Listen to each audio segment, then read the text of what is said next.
मरियम अपनी ज़िंदगी के 10 साल ऐसे गुज़ार देती है कि मेरा शौहर कभी भी वापस आ जाएगा। अब जो शौहर है वो इस हद तक बेईमान था कि वो शादी के फ़ौरन बाद यूके चला जाता है और 10 साल गुज़रने के बाद भी वो वापस नहीं आता।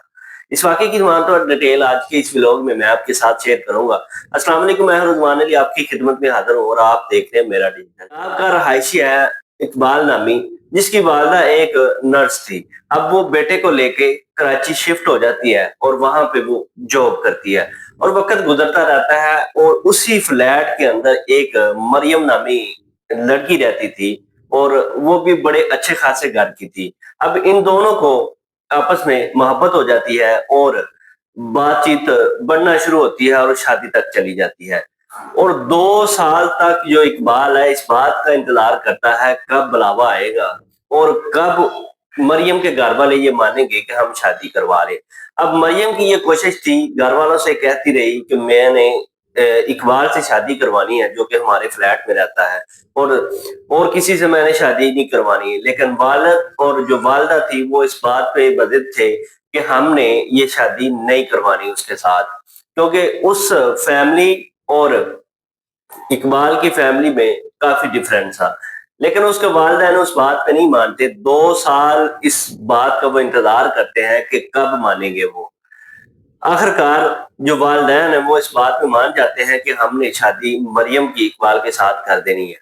अब इसकी जब शादी हो जाती है, शादी के चंद रोज़ ही गुज़रते हैं तो इकबाल अपनी बीवी को कहता है, मरियम को कहना शुरू कर देता है कि मैंने स्टडी के लिए अब्रॉड जाना है, स्टडी के लिए मैंने कहीं बाहर के मुल्क यूके जाना है। तो उसकी बीवी कहती है चलो आप अच्छी खासी जॉब करते हो, अच्छे पैसे भी कमाते हो और उधर जाके भी चलो स्कॉलरशिप मिल जाएगा और अच्छे पैसे मिल जाएंगे और हमें भी उधर बुला लेना दोनों को और ऐसे ज़िंदगी बेहतर हो जाएगी। अब चंद रोज गुजरने के बाद इस तरह की बातें शुरू होती हैं और 2-3 माह गुजरने के बाद वो बाहर यूके अप्लाई कर देता है जाने के लिए और स्टडी वीज़े पे अप्लाई करता है और साथ ही साथ वहाँ पे जाने के लिए उसको पैसे चाहिए थे।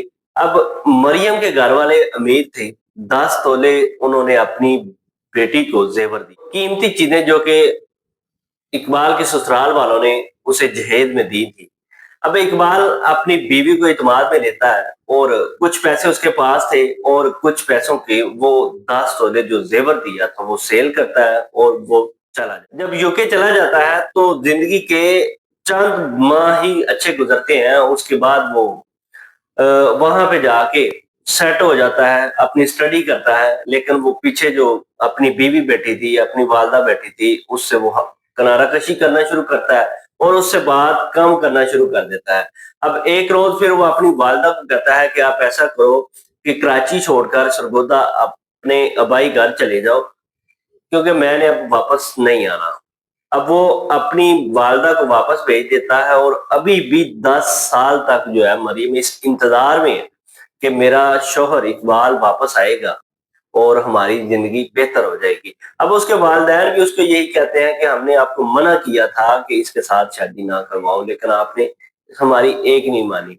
अब 10 साल गुज़रने के बाद भी वही हालात हैं कि वो वापस नहीं। अब मरियम का ये इंतज़ार और उसका यकीन तब टूटा जब उसने इन सब को ब्लॉक किया, अपने ससुराल वालों को, अपनी बीवी को और जो-जो उसके साथ राब्ते में था, उसको उसने ब्लॉक कर दिया। और उसका ये भी कहना था कि उसने उधर यूके अपनी नेशनैलिटी होल्डर बनने के लिए उसने उधर अब शादी दूसरी करवा ली है। हो सकता है वो अब वापस ना आए। इस तरह के व्लॉग देखने के लिए मेरे चैनल को सब्सक्राइब करें। अल्लाह हाफ़िज़।